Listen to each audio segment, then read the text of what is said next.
राधे राधे, हरे कृष्णा। कैसे हो साथियों? आज मैं आपके लिए लाया हूं जगन्नाथ जी के एक ऐसे भक्त की कथा जिसने बहुत कम उम्र में, किशोर अवस्था में ही नारायण जी को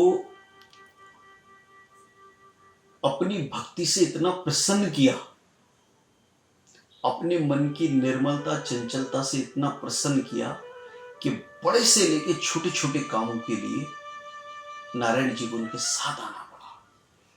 इससे हमें यह पता चलेगा कि वो बड़े सुख दुख में ही हमारा साथ नहीं देते। एक मामूली मामूली चीज जिसके लिए हम कभी सोच भी नहीं सकते कि ईश्वर हमारे साथ है, आपको पता चलेगा कि वाकई में वो साथ है। मैं विकास अग्रवाल आपसे अनुरोध करता हूं कि मेरे चैनल को शेयर सब्सक्राइब जरूर करें, बेल आइकन पे ऑल पे क्लिक जरूर करें और ठाकुर जी की भक्ति का प्रचार प्रसार करने में मेरी सहायता करें। बात जगन्नाथपुरी की है। बेला नाम की एक भक्त थी, अपने पिता के साथ रहती थी। परिवार में 2 जने थे, निर्धन लोग थे, साधारण सी झोपड़ी में रहते थे। पिता इधर उधर छोटी मोटी मजदूरी करके अपना गुजारा बसर करते थे और बेला भी अपने पिता की मदद कर दिया करती थी। और साथ में एक गांव में उनके बुनकर काका थे। वहां पर वो साड़ी वगैरह कुछ चीजें बुनाई होती थी, वहां पर साड़ियां वाड़ियां में वस्त्र की बुनाई होती थी, तो वो वहां पर सीखने भी जाती थी, कुछ मेहनत भी करती थी। बेला सुंदर सुशील होने के साथ गुणी भी थी और सबसे बड़ी बात, वो जगन्नाथ जी की इतनी भक्तपरायण थी, इतनी अटूट भक्ति करती थी, उसका विश्वास उनके प्रति ऐसा था जैसे कि उसे लगता है कि जगन्नाथ जी हर वक्त हर जगह उसके साथ हैं। कभी भी कहीं भी कोई बात होती थी तो वो सब चीज अपना पूरा ध्यान सिर्फ जगन्नाथ जी पे ध्यान देती थी। उनको खुद कैसे खुश करा जाए, वो कैसे प्रसन्न करेंगे। काम करते हुए खाली वक्त में वो हमेशा भजन गुनगुनाती रहती थी। उसकी मधुर आवाज थी, उसके भजन लोगों को वहां बहुत पसंद आते थे। उसकी भक्ति से सभी लोग परिचित थे। अब बेला मंदिर जा रही थी सुबह सुबह, तो एक गांव की दूसरी महिला मिली और उन्हें जय जगन्नाथ हुआ और पूछा, बड़ी खुश हो, कहाँ जा रही हो? आज मेरा जन्मदिन है, मैंने ये नए वस्त्र पहने हैं और मैं उनको दिखाने जा रही हूँ। अपने पति के लिए बताया कि वो खेत पर गए हैं, वो बड़े प्रसन्न होंगे। तो बेला बहुत मासूम थी, बहुत चंचल थी। तो बेला कहने लगी कि आपने नए वस्त्र पहने तो खुशी आपको होगी, उनको होगी।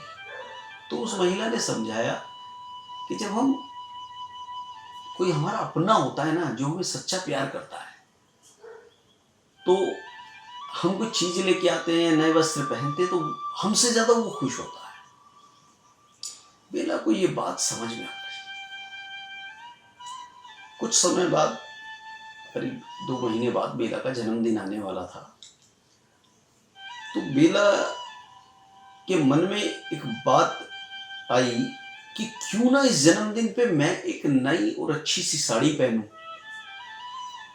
और जैसे ही मेरे जगन्नाथ जी मुझे उस साड़ी में देखेंगे वो प्रसन्न हो जाएंगे।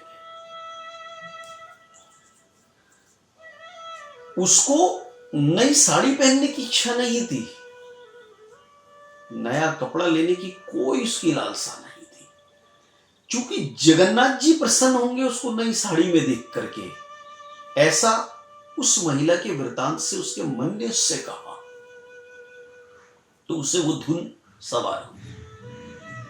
अब समस्या ये थी कि पिता भी निर्धन थे, वो करते तो कैसे करते। अच्छा वस्त्र लेना था, एक काम चलाऊ वस्त्र तो वो अपने पहनते ही थे जरूरत भर के।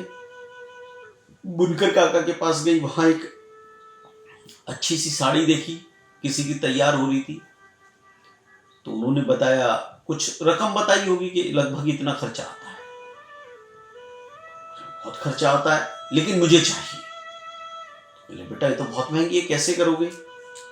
लेकिन नहीं, मैं कुछ पैसों का मैं करूंगी और कुछ मैं मेहनत भी करूंगी, एक्स्ट्रा मेहनत करूंगी मैं, और थोड़ा ज्यादा समय दूंगी आपके पास और पैसे जोड़ के, और मुझे मेरे जन्मदिन फला तारीख का है और मुझे उस पे चाहिए।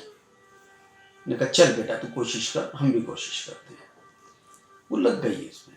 उसका नित्य का एक काम था कि पिताजी की कोई मदद करनी है तो ठीक है, ये तो अपने घर में जो रसोई वगैरह बनानी होती थी बनाती थी, और उसके बाद ताजे फूल अच्छे खुशबूदार लेकर के जगन्नाथ जी को चढ़ाने जाती थी।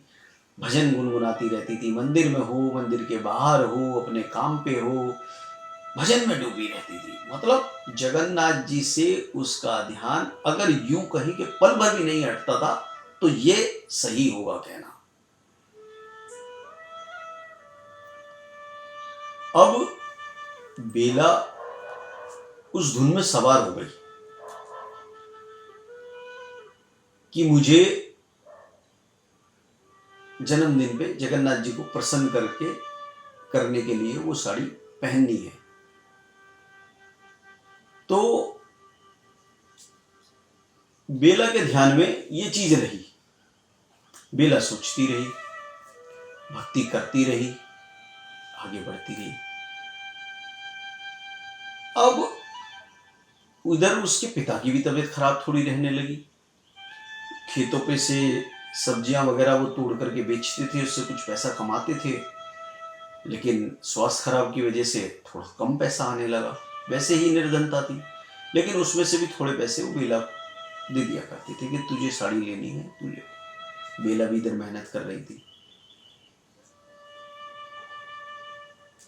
वहां जहां पर बेला बुनकर कारखाने के अंदर जहां सीखने जाती थी, काम करने जाती थी, वहां जो एक पुराना कारीगर था वो उसकी सफलता से बड़ा चिढ़ता था कि बुनकर काका ये नई है नवेली आजकल की बच्ची आई है, इसको इतना प्रेम करते हैं और इसको इतने जल्दी सिखा रहे हैं, और मुझे तो बहुत वर्ष लग गए। तो उसके अंदर एक ईर्ष्या पैदा हो गई, जबकि बेला बिल्कुल निश्चल प्रेमी थी। अब जन्मदिन से एक दिन पहले वो बुनकर काका के पास जब काम करके आई तो उन्होंने कहा बेटा आज साड़ी तुम्हारी तैयार हो जाएगी, सुबह ले जाना और तुम इसे पहन लेना। ठीक है।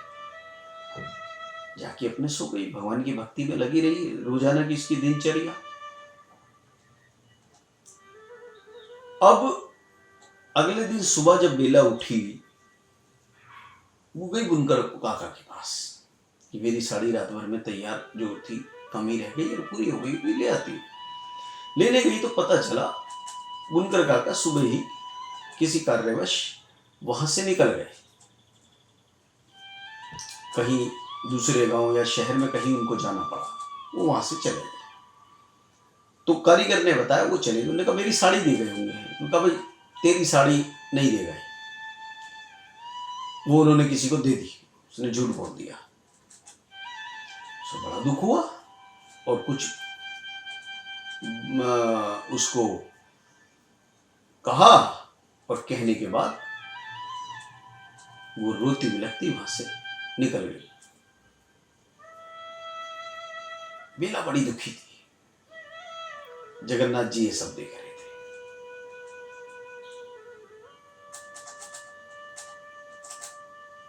रोते रोते अपने घर पहुंची। पिता ने पूछा क्या हुआ, उसने सब बताया पिता को। साथियों, मैंने पहले जो वीडियो बनाई है उनका कुछ समय ज़्यादा एक वीडियो में आ रहा है, तो मेरे पास बहुत अनुरोध आया कि थोड़े समय को कम किया जाए। इसलिए अब से मैं वीडियो 2 या 3 पार्ट में जैसे ज़रूरत होगी वैसे करूँगा। बाकी की कथा ये मैं आपको अगले भाग में बताऊँगा। आप सोचना बेला के साथ क्या हुआ होगा। क्या उसे साड़ी मिली, क्या जगन्नाथ जी को प्रसन्न कर पाई या नहीं कर पाई, यह मैं आपको अगले भाग में बताऊंगा। और आपसे एक अनुरोध करूंगा कि आपके साथ ईश्वर की कृपा का, उनकी दया का कोई साक्षात प्रत्यक्ष अप्रत्यक्ष अनुभव हुआ है तो मुझे शेयर जरूर करें। मैं आपकी कथा को यहाँ से प्रसारित करूंगा ताकि बाकी लोग जान सकें कि हमारे नाथों के नाथ जगन्नाथ ठाकुर जी केवल बड़े बड़े भक्तों से ही प्रसन्न नहीं होते, हमारे तुम्हारे जैसे साधारण लोगों से भी प्रसन्न होते हैं। जय श्री राधे, हरे कृष्णा।